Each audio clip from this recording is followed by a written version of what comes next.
2.5 लाख एका व्यक्तीकडे 2.5 लाख रुपये कर्ज होतं, त्याने मला भेटला किंवा माझ्यावर 2.5 लाख कर्ज आहे. म्हणजे तुम्हाला भेटले ते सांगितले भेटले.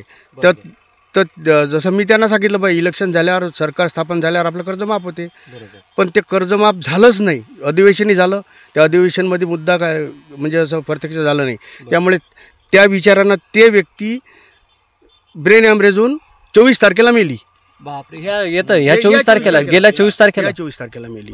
आपले महाराष्ट्रातले जेवढे पण शेतकरी बांधव असतील, शेतकरी बांधवच नाही तर जेवढे पण सदस्य, जेवढे पण लोक बघत असतील, तसेच माझ्या यूट्यूबला जोडलेले जे 26,000 लोक आहे, 26-27, तुम्हाला सगळ्यांना माझी हात जोडून विनंती आहे, रिक्वेस्ट आहे की तुम्ही सगळ्यांनी तुमच्याकडून जेवढी होईल तेवढी मदत तुम्ही करा, जेणेकरून मला तरी वाटतं महाराष्ट्रातलं तर लांबच राहिलं, 1-2 जिल्हे जरी सगळ्यांनी 50 रुपये 100 रुपये असे दिले तर त्यांचं 2.5 लाख रुपये सहज फिटून जातील.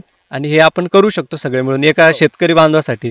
याच्यानंतर महाराष्ट्रामध्ये कर्जमाफी झाली नाही, याच्यामुळं कोणाचा जीव गेला नाही पाहिजे. शेतकरी मित्रांनो, इंडियन फेमस फार्मर आपल्या यूट्यूब चॅनलमध्ये स्वागत आहे. शेतकरी मित्रांनो, भारतातील एकमेव असं आपलं चॅनल आहे, यूट्यूब चॅनल, की ज्यामध्ये शेतकरी बांधवांच्या, माता भगिनींच्या ज्या समस्या, त्यांचे प्रश्न सगळे आपण ह्या व्हिडिओच्या माध्यमातून जगासमोर मांडत असतो. असंच आपला एक व्हिडिओ गावातले पाटील साहेब आहे, त्यांनी पाहिलं आणि आपल्याला त्यांनी इथं बोलवलं, तर आपण त्यांना सर्वात प्रथम त्यांचं नाव. ज्ञानेश्वर शालिग्राम अरबट, मुक्काम पोस्ट आरसूड, तालुका तेलारा, जिल्हा अकोला. कोणता व्हिडिओ बघितला होता माझा की तुम्हाला असं वाटलं की कॉल करावं? तुमचा व्हिडिओ भरपूर पाहतो मी, पण त्या आठवत नाही मला, भरपूर पाहतो व्हिडिओ तुमचे. त्याच्यावर मी एक कमेंट दिली तुम्हाला, त्या कमेंटवर तुम्ही नंबर म्हटलं होतं की बाबा पाठवा म्हणून. नंबर पाठवला, त्याच्यानंतर तुम्ही फोन केला, संपर्क केला. अशा काही की घटना झाल्या गावला, की त्या घटना सांगितल्या, त्याच्यासाठी म्हटलं मला आवश्यक यायचं आहे या गावामध्ये. काय अशी घटना घडली होती थोडक्यात? घटना कसं भरपूर असं की हे कर्जमाफीचं 2 वर्षापासून चालू आहे. प्रत्येक शेतकऱ्याकडे कोणा 2 लाख आहे, कोणा 1.5 लाख आहे, कोणाचे 2.5 लाख आहे. अशा याच्यात सरकारच्याकडे डोळे लावून लोक बसलेले आहेत की बा आपलं कर्ज माफ होईन, आपलं कर्ज माफ, पण कर्ज माफ झालंच नाही. त्याच्यानंतर इलेक्शन आले, पेपरला तर आलेलं आहे की कर्जमाफ झालं नाही का? फक्त सांगितलं, पहिले सांगितलं, आजही तेच सांगितलं, पण अक्षरशः कर्जमाफी झालेली नाही. त्याच्यामुळे काही लोकांना आत्महत्या केली, काही लोकांना त्या काळजीनं. आता हे मागं म्हणजे इथं झाले का अशा? भरपूर झाल्या, इथेही झाली ना, इथेही झाली. 2.5 लाख एका व्यक्तीकडे 2.5 लाख रुपये कर्ज होतं, त्याने मला भेटला किंवा माझ्यावर 2.5 लाख कर्ज आहे. म्हणजे तुम्हाला भेटले ते सांगितले? भेटले. तर जसं मी त्यांना सांगितलं बाई, इलेक्शन झाल्यावर सरकार स्थापन झाल्यावर आपलं कर्ज माफ होते, पण ते कर्ज माफ झालंच नाही. अधिवेशनही झालं, त्या अधिवेशनमध्ये मुद्दा काय म्हणजे असं प्रत्यक्ष झालं नाही. त्यामुळे त्या विचारानं ते व्यक्ती ब्रेन हॅमरेज होऊन 24 तारखेला मेली. बापरे, ह्या 24 तारखेला, गेल्या 24 तारखेला. व्हिडिओला पुढे घेऊन जाण्याच्या अगोदर मी 2 मिनिटात तुम्हाला सांगतो, शेतकरी मित्रांनो, आपले जे पाटील साहेब आहे यांचे म्हणजे ते जवळचेच होते, मित्र होते, आणि त्यांच्यासोबत या गेल्या 24 तारखेला जी घटना घडली, म्हणजे की त्यांनी मला कॉलवर सांगितलं होतं की कर्जमाफीच्या आशेपोटी त्यांना वाटलं की कर्जमाफी होईल आणि सगळं काही व्यवस्थित होईल, पण असं झालं नाही, कर्जमाफी झाली नाही. त्याच्यामुळं राज्य सरकारला, तसेच आमदार, खासदार, तसेच सरपंच असतील, नगरसेवक असतील, जे कोणी असतील, सदस्य असतील गावातले, या सगळ्यांना माझ्याकडून एक रिक्वेस्ट, एक विनंती आहे की त्यांचं किती कर्ज होतं? 2.5 लाख रुपये जे कर्ज होतं, की आपण सगळ्यांनी मिळून जरी थोडे करून जरी दिले तर त्यांचं 2.5 लाख रुपये कर्ज मला तरी वाटतं माफ होऊन जाईल. जेवढे पण लीडर असतील, जेवढे पण सगळ्यात, मी नाव घेतो ना, नाव घ्या. आमदार प्रकाश भारसाकडे, अकोट मतदारसंघ, विधानसभा मतदारसंघ. अनुप धोत्रे, खासदार, अकोला लोकसभा मतदारसंघ. हे 2च व्यक्ती दर्शना तुम्ही सध्या, आमदार आणि खासदार. दुसऱ्याला कोणाला मागता? बरोबर.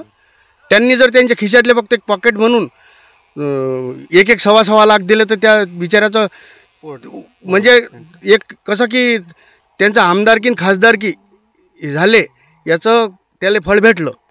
हो. आणि हे जे कुटुंब आहे, काय नाव आहे त्यांचं? सूर्यभान वानखडे, स्वर्गवासी सूर्यभान वानखडे. स्वर्गवासी सूर्यभान वानखेडे यांच्यासाठी ती म्हणजे एक खूप मोठी कुटुंबाची एक मदत राहील, जे की आमदार साहेब, खासदार साहेब असतील, त्याच्यानंतर सदस्य असतील, जेवढे पण आपले राज्य सरकार असतील, हे सगळ्यांनी. आणि सगळ्यात महत्त्वाचा मुद्दा हा जो व्हिडिओ आहे, तुम्ही मदत जरी नाही करू शकले, आपण काय करूया पाटील साहेब, व्हिडिओमध्ये मी एक तर पाटील साहेबांचा गुगल पे नंबर, फोनपे नंबर किंवा QR कोड आपण टाकूया, जेणेकरून तुम्ही त्यांच्या अकाउंटला ते पैसे पाठवा आणि ते त्यांच्यापर्यंत पोस्ट करतील. त्यांचाही देऊ किंवा आम्ही पाटील साहेबांचाच नंबर मी तुम्हाला देतो. त्यांच्या नंबरवर आपले महाराष्ट्रातले जेवढे पण शेतकरी बांधव असतील, शेतकरी बांधवच नाही तर जेवढे पण सदस्य, जेवढे पण लोक बघत असतील, तसेच माझ्या यूट्यूबला जोडलेले जे 26,000 लोक आहे, 26-27, तुम्हाला सगळ्यांना माझी हात जोडून विनंती आहे, रिक्वेस्ट आहे की तुम्ही सगळ्यांनी तुमच्याकडून जेवढी होईल तेवढी मदत तुम्ही करा, जेणेकरून मला तरी वाटतं महाराष्ट्रातलं तर लांबच राहिलं, 1-2 जिल्हे जरी सगळ्यांनी 50 रुपये 100 रुपये असे दिले तर त्यांचं 2.5 लाख रुपये सहज फिटून जातील. एवढी सगळ्यांना रिक्वेस्ट आहे, मला विनंती आहे. आणि हे आपण करू शकतो सगळे मिळून एका शेतकरी बांधवासाठी. याच्यानंतर महाराष्ट्रामध्ये कर्जमाफी झाली नाही, याच्यामुळं कोणाचा जीव गेला नाही पाहिजे, थोडक्यात माझं असं मत आहे. मला विचारायचं आहे की आता जी लाडकी बहीण योजना आहे, तर लाडकी बहीण योजनेची जे मध्ये पैसे बंद झाले होते, ते नेमकं काय प्रकार घडला होता? ते असे झाले होते या ठिकाणी शेतीतल्या ज्या मजूर महिला आहे त्या भगिनींना आपण विचारूया की नेमकं काय झालं. पता सांगतो माझा सर. मी नंदा गजानन सरदार ही दैगावरून आलेली आहे. काऊन की शेतमजुरी आम्हाला काही मजुरी नाही अजूनही. आम्ही मजुरीसाठी आलो आहो, पण आम्हाला मजुरी म्हणजे यावर्षी असं आहे की निरा भुकी राहणं सुखी राहणं असं अशातला भाग आहे. पण हे जे आमचे ज्ञानेश्वर भाऊ आहेत ना, याईनं आम्हाला होका दिला, तर याच्या वावरासाठी तर कसं आम्ही जे गट काढलेले आहेत, तर आमची गटाची पण काही सोय नाही. त्यासाठी मी स्वतः पात केली, कसे 2 पैसे कमवून बाहेरचे गट भरले गेले पाहिजे, काऊन की आपल्याला कोणताच पर्याय राहिला नाही. लाडक्या बहीणचे जे पैसे टाकले त्या 1500 रुपयात काय होते, त्याच्यापेक्षा आमच्या घरी 2 2100 येऊ लागले ना. आता 1500 टाकले पहिल्यांदा, दुसरा टप्पा टाकतात 2100, पण त्याच्यात काहीच होत नाही. त्याच्यापेक्षा आमची कर्जमाफी जर केली, आमच्या शेतात जर भरपूर पीक झालं, तर आम्ही त्या 1500 रुपयावर काही उबळ पडेल नाही आहे. बघा शेतकरी मित्रांनो, या ठिकाणी ज्या महिला आहे ना, त्यांचं म्हणणं असं आहे की आम्हाला तुम्ही जे राज्य सरकार आहे त्यांना सांगितलंय की आम्हाला तुमचं लाडकी बहिणीचे पैसे नको, पण आम्हाला फक्त कर्जमाफी झाली तर आम्ही सुखी राहू शकतो. अजून काय म्हणतो? सोयाबीनले आमच्या भाव याले समजा पिकाले तुरी म्हणा, कपाशी म्हणा, सोयाबीन म्हणा, याले आम्हाला भाव पाहिजे, आमचं कर्जमाफी पाहिजे. 200 रुपये मजुरी पडते, 100 रुपये तर रोज खर्चच लागते, कारण की तेलाचे भाव जास्त वाढले. 1500 रुपये टाकले आम्हाला मोदीनं, पण 1500 रुपयात आमचा 15 दिवसाचा बाजारही होऊ शकत नाही. तेलाचे भाव वाढले, कापसाले भाव नाही, सोयाबीनले भाव नाही, तुरीले भाव नाही, काय करा शेतकऱ्यांना? अशा वेळेस तुम्ही म्हणजे उदरनिर्वाह कसा करता घराचा? त्याच्यापेक्षा आम्हाला जर 10,000 रुपये 20,000ची जर मदत केली असती एका महिलाला. महागाई केली, ह्या 1500 रुपये महिना टाकला आणि महागाई करून टाकली. एका महिन्यात तर पैसा काढून टाकला. मग कष्ट करायला जोडून म्हणा की मजुरा जोडून म्हणा, मजुराला तर समजा 10 लागते, पोटाला तर पाहिजेच. पावभर तेल म्हणसान 3 सांजाही नाही होत. पावभर पैसे कसे खाल्ले? कसे पैसे आता हेच काही भाव 100 रुपये तेल होतं ते 140 झालं, 140 झालं, 150 झालं. कापसाचे भाव घसरले, तुरीचे भाव घसरले, त्याच्यावरच पोट आले नाही. 2 एकर 1.5 एकर भरशे वावरात त्याचे पीक निघते, त्याच्यात भरशे जेवण 1500 रुपये महिना केला. त्यात काय पाहता पडला आम्हाला, उलट तेल माग केलं, सारी महागाई केली आणि आपल्या याच्यावर सारं हे करून टाकलं. कपाशीचा भाव कमी, तुरीचा भाव, ज्वारी तांदूळ ठेवले, गरीबाला गहू भेटत नाही. आमचे लेकर पोळ्या खातात, भाकरी खात नाही. आता काय 7,000 झाली तूर, अजून गरीबाच्या घरात तूर आले नाही, भाव घसरून गेले. 5,000 मग आता गरीबानं काय करा? गरीबाचं मरणच आहे की नाही, कास्तकाराचं गरीबाचं. मग काय अपेक्षा आहे तुमच्या की किती? दुसरं काय आहे, आत्महत्या करायची पडी आहे. नाही, हा काही पर्याय नाही आहे आत्महत्या, बरोबर आहे का? जसं आपण मजुरी नाही, भाव नाही, काही नाही, तर आत्महत्या येते ना. लोन आपल्या अंगावर कर्ज जे राहतात हे कशामुळे फिटणार आहे? आधी सरकारनं भाव केला कापसाले 12,000. कधी केला होता? 2 वर्षाच्या आधी.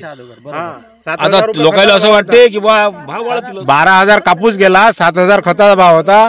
आता 7,000 कापूस आहे आणि 1500 रुपये पोत थैलीचं खता. 1800चं पोत आहे, प्रॉपर्टीला 1800चं आहे. जसं खत घेतलं तसं जास्त महाग खत आहे, महाग हे आहे. समज जसे खत घेतले तसं महागच आहे ते आम्हाला घ्यावंच लागतात खत, नाहीतर पीक येत नाही. म्हणजे काय अपेक्षा कितीपर्यंत तुम्हाला ते भेटलं पाहिजे, किंवा मग कापसाचा भाव द्या, तुरीचा भाव द्या.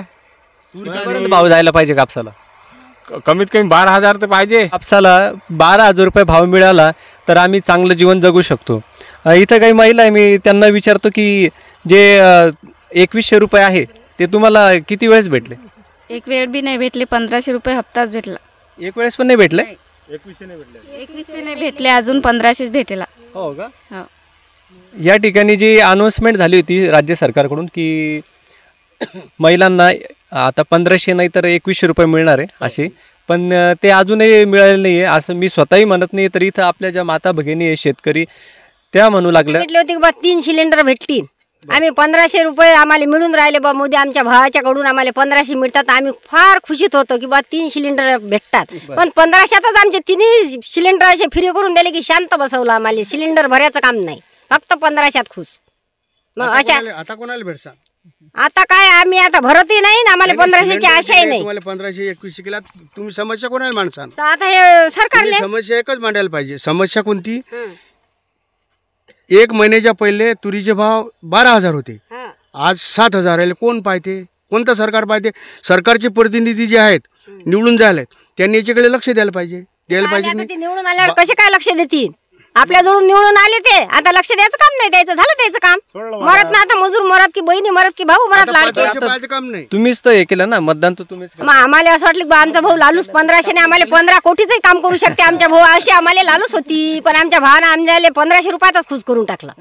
परगावी धावत बसा बहिणीले म्हणा, दुसरं काय आहे? भाव जर दिला असता तर बहिणीला काल जायला लागते आम्हाला गाव सोडून. आज मा गाव 7 किलोमीटर आहे, 7 किलोमीटरहून मी आडसुडले जर काम करायला येऊ राहिले तर 1500 रुपयात भागलं असतं तर आली असती का? बापरे, 7 किलोमीटर तुम्ही आता कामाला? दहीगाव अथाळे म्हणून गाव आहे, 7 किलोमीटर. ते या भाऊनं आम्हाला होका दिला म्हणून आमची मजुरी तरी उरायली. 200 रुपयाची मजुरी होते, 100 रुपये खर्च होते. घरी गेला की चहा बिरेट आणले 50 रुपये लेकराचा खर्च, तेल आण लागते अर्धा पाव. किलोभर तेल आणसान तर 150 100 कुठून द्यावा, एवढी मजुरीच भागत नाही. म्हणजे या ठिकाणी पाटील साहेब जे आहेत त्यांनी फक्त त्यांच्या मित्राचाच विचार न करता ते शेतमजूर जे आहेत त्यांच्या शेतामधले येणारे त्यांचा सुद्धा ते म्हणजे खूप चांगल्या प्रकारे त्यांच्यावर लक्ष ठेवतात, त्यांच्या समस्या जाणून घेतात. पाटील साहेब तुम्हालाच प्रश्न विचारतो की अजून अशा काय काय समस्या गावामध्ये की जे समस्यायुक्त ग्रामीण भाग आहे. समस्या सांगून कोणती समस्या सांगसान? कोणती समस्या सांगसान? प्रत्येक गोष्टी समस्या युक्त होईल सरकारनं करेल आहे. मुख्यमंत्री साहेब फक्त तिथून भाषण करतात, बोलतात, पण अक्षरशः त्यांनी मार्केटमध्ये जायचं, धान्य मार्केटमध्ये जायचं, तिथं तुरीचा काय भाव आहे, सोयाबीनचा काय भाव आहे आणि कपाशीचा काय भाव आहे, ते शेतकरीचे हाल पाहिजे काय आहेत. त्याच्या अंगावर कपडा नाही, त्याच्या अंगावर म्हणजे त्याला खायचे म्हणजे 100 रुपये खिशात न्यावं लागतात. त्या नाश्ता पाणी 50-100 रुपये नाश्ताच होते फक्त. बरोबर. त्या तुरीचा काय भाव आहे? आज 5 स्टार हॉटेलमध्ये तुम्ही जासाल तर 1500 रुपये प्लेट दाल फ्राय आहे. हे जेवतात मुख्यमंत्री साहेब, जे सत्तेत आहेत ते सर्व जेवतात. 1500 रुपयाची दाल फ्राय मी पाहतो, व्हिडिओ पाहतो. मी जायला मी गरीब माणूस आहो, परंतु या लोकांना ते जे डाळ आली, जे डाळ पिकते 7,000 रुपये क्विंटल. एका किलोमध्ये दाल फ्राय किती होतात? 20. बापरे, किती रुपयाची डाळ झाली? ते 1500 रुपये प्लेट, 30,000 रुपये डाळ 1 किलो. 1 किलो डाळीचे 30,000 रुपये बनवतात. या लोकांना 200 रुपये रोज आहे. काय पाहतात? याच्या मतावर तुम्ही निवडून गेले, हे थोडे दिवस थांबा, वरचा करीन, वरचा जो आहे वरचा भगवान तोच करीन. आज कुत्रं गव्हाची पोळी खाते, भाकर टाकसान तुमच्याकडे पाहते, भाकर टाकसान तर कुत्रं पाहते तुमच्या इकडे की बा भाकर टाकली आपली आल्यानं. पण हे निसर्गानं हा निर्माण केलेला आहे. आणि 70मध्ये लोक अनाजापासून मेले. पण याचा परिणाम म्हणजे इंग्रज गेले, हे इंग्रज काढून देईन वरचा. हे इंग्रज काढले की नाही लोकांना, हे पब्लिक आहे, या पब्लिकचा अंत घेऊ नका तुम्ही म्हणा. हा, मी सामान्य नागरिक आहो, मी कोण्या पक्षाचा नाही, मला काही घेणं नाही, पण मी विचार करतो गरीबाचा आपला. या लोकांना एक दाल फ्राय घरी खाऊ शकत नाही. ते दाल फ्राय ते खातात का 1500ची? 1 किलो डाळ नाही, 150 रुपये किलो डाळ आहे, 70 रुपये तुरीचा भाव आहे, म्हणजे 7,000 रुपये. 150 रुपये तुरीत डाळ म्हणजे डबल. याच्याजवळचं घ्यायचं, तिकडे व्यापाऱ्याचा फायदा करायचा. हे सरकार तर आहे ना, हे फक्त व्यापाऱ्याचं आहे, शेतकऱ्याचं सरकार नाही. शेतकऱ्याचं सरकार नाही. प्रत्येक माणसाच्या ध्यानात येईल आहे. हे खूप समस्या आहे. तो वरचाच करीन. आहे काँग्रेस पहिले पूर्ण जागा आहेत निवडून भारतामध्ये. आपल्या पब्लिकच्या डोक्यात वरचा करेल तुम्ही म्हणताय, वरचा बरोबर 100% आहे, करेल. बरोबर आहे. पण मग आता सध्याचं काय आपलं? आता ते मराच लागेल यांना, मराच लागेल. कारण हे भाऊ बसले आहेत, मतदान घेऊन बसलेले, 2100 कबूल केले, शेतकऱ्याला चांगलं कर्जमाफी होईल. झाली का कर्जमाफी? होत नाही. ज्या लोकांना कर्ज भरलं त्या लोकांना प्रोत्साहनपर निधी कधी देसान तुम्ही? ते मॅट आहेत कर्ज भरून राहिले. हे जे कर्ज भरतात लोक, हे रेग्युलरवाले मॅट आहेत. त्यांनी जर समजा 2000 मागच्या वर्षी जर समजा थकीत झाले असते तर आज कर्ज माफ झालं असतं. आता ते ज्याच्या इकडे कर्ज आहे त्याला भरावं लागेल. 90,000 कधी भेटतील? 4 वर्षांनी भेटतील. हे बा, लाडक्या बहिणीला 43,000 कोटी सरकारनं दिलं, हे पाहतो आम्ही पेपरला. आणि शेतकऱ्याला कर्जमाफी 34,000 कोटीची आहे. हे लाडकी बहीण, हे बाई सध्या बोलली की लाडक्या बहिणीचं 1500 आम्हाला काही गरज नाही, पण आमच्या शेतीवरचं कर्ज माफ करा. 34,000 कोटी माफ करायला तुम्हाला 4 वर्ष लागून राहिले. आणि लाडक्या बहिणीला 43,000 कोटी तुम्ही म्हणजे आता एका महिन्यात दिले. कशासाठी? तुम्ही त्यांचं मत विकत घेतलं मतासाठी. पण लोकशाहीमध्ये लोकांसाठी चालवलेलं राज्य असते. लोकांसाठी काय केलं तुम्ही? शेतकऱ्यासाठी यायला गरज नाही ना. हे शेतकऱ्याच्या माया बहिणी पत्नी कुणी ना कुणी असतील, यायला त्याची गरज नाही. त्याच्या शेतीचं कर्ज माफ करा. 43,000 कोटी दिले, 34,000 कोटी माफ नाही करून राहिले. किती शेतकरी मरून राहिले? अनुदान भेटते, सरकारचं भेटते, ते किती लोकांना भेटते? 100 मरतात, 5 लोकांना भेटते. दारून मेला, अरे तो दारू पिन नाही तर काय, तर तो शेतकरी त्या घरी खाय सोय नाही. समस्या, कर्ज माफी, हे ते कर्ज, त्याच्यावर जागोजागी समस्या. दारू पिनच, दारुळे केले लोक, दारुळे झाले. जे दारू पिणार नव्हते व्यसन लागते ना आपल्याला. असं वाटतं की हा दारू पिऊन राहिला, याला नान लागला, नान घेऊन काहीच नाही. त्याची आर्थिक हे सांगते की त्याला मजबुरी सांगते त्याला की आपल्याला असं करावंच लागते. आणि 4 दिवस लोक म्हणतील बा दारू प्याला मेला, पण त्याच्या घरातलं त्यालाच माहीत राहते. शेवटी आपल्याला समजदाराला समजते की याच्यावर काहीतरी लोड असेल म्हणून यानं आत्महत्या केली. असं कोणाला म्हणू नये की यानं जाणून कोणाला जीव घ्या वाटते. कोणालाच नाही मरा वाटत. ज्याच्या अंगावर खरोखर कर्ज आहे तोच म्हणते मरतो मी, नाही तर दुसरा अन्यथा मरत नाही. आणि मोठे मोठे शाहकार त्याच्याजवळ काळा पैसा असते की काय असते सोनं लाणं, ते मस्त पोटभर घरी खातात. आमच्या सारख्याला धावल्याशिवाय गती नाही, कर्ज अंगावर असले की मऱ्याशिवाय गती नाही. असा विषय आहे आमचा. इथं सगळ्यात मोठी समस्या आपल्याला ही बघायला भेटते शेतकरी मित्रांनो, की कर्जमाफीमुळे भरपूर जणांशी आतापर्यंत जीव गमवावा लागला. आणि एवढंच नव्हे तर वेगवेगळे व्यसन त्यांना लागत आहेत शेतकऱ्यांना. त्याचं जे आपण जोपर्यंत ग्राउंड लेवलला येत नाही, एकदम खोल तळागाळापर्यंत जात नाही, तोपर्यंत तुम्हाला शेतकऱ्यांच्या समस्या समजणार नाही. राज्य सरकारला ही विनंती की लवकरात लवकर तुम्ही कर्जमाफी करावी, जेणेकरून जे आपले शेतकरी बांधव आहेत त्यांचा म्हणजे कोणीतरी जीव गमवतं आहे, कोणाला तरी व्यसन लागतं आहे, कोणीतरी नशेच्या आहारी जात आहे, कोणी ताणतणाव घेऊन दारू वगैरे पितं आहे. म्हणजे अशा भरपूरशा ज्या समस्या आहेत, जे जोपर्यंत तुम्ही तळागाळापर्यंत येत नाही, ग्राउंड लेवलवर येत नाही, तोपर्यंत तुम्हाला शेतकरी बांधवांच्या ज्या समस्या आहेत, ज्या माता भगिनी आहेत इथं उभ्या, आपल्याला बघायला काही वाटणार नाही तुम्हाला व्हिडिओमधून. पण ज्यावेळेस ते उन्हामध्ये आपले लेकरं बाळं सोडून, आपल्या पूर्ण कुटुंब सोडून इथं येऊन काम करतात, आणि इथून पूर्ण दिवसभर काम केल्यानंतर हातामध्ये 200 रुपये 300 रुपये एवढे मजुरी त्यांना भेटते. सरकारला हात जोडून विनंती आहे की फक्त हे शेतकरी आहेत, आता सध्या त्यांचं पीक आलं, पीक येताबरोबर भाव पडले. आणि 1 महिन्याच्या पहिले 12,000 तुरीचा भाव होता, आज 7,000 भाव झाला. फक्त जे सरकारनं जे आधारभूत किंमत दिली 7,500 रुपये, त्याच्या आताच हे घेऊन राहिले भाव. याच्यावर सरकारची कठोर कारवाई पाहिजे, 7,000 घेऊन राहिले. कठोर कारवाई पाहिजे. तुरीचा शॉर्टेज असताना आज 12,000चा भाव होता 1 महिन्या पहिले, आज 7,000वर आला. याच्यावर सरकार काय कारवाई करते? या व्यापाऱ्यावर काय कारवाई करते? कारण त्यांचं काही तुम्हाला म्हणजे जेवण खाऊन भेटलं असेल तर मग तुम्ही 6,000 याला चालते तुम्हाला. कपाशी त्याचा, हे पराठी आहे, 3 क्विंटल 4 क्विंटलच्या वर कापूस होत नाही. याला खर्च लागला 20,000 रुपये एकर, 20,000 रुपये एकर लागला. हो, त्याच्यात पीक नाही होत, कारण बियाणं निष्कृष्ट दर्जाचं, खत आहे. खताचं शॅम्पल कोण घेते? खता शॅम्पल कोण घेते? खत दिलं, पोत्यात भरलं, खत खाऊन कोण पाहते? ते जे औषध फवारायचं आहे ते पिऊन कोण पाहते? त्यामध्ये काय टाकलेलं आहे? त्याचे जे सरकारी लॅबॉरेटरीज आहेत, ते लॅबॉरेटरीज त्यांना सर्टिफिकेट बरोबर देऊन देतात. तुम्ही काय करू शकता? काही नाही करू शकत.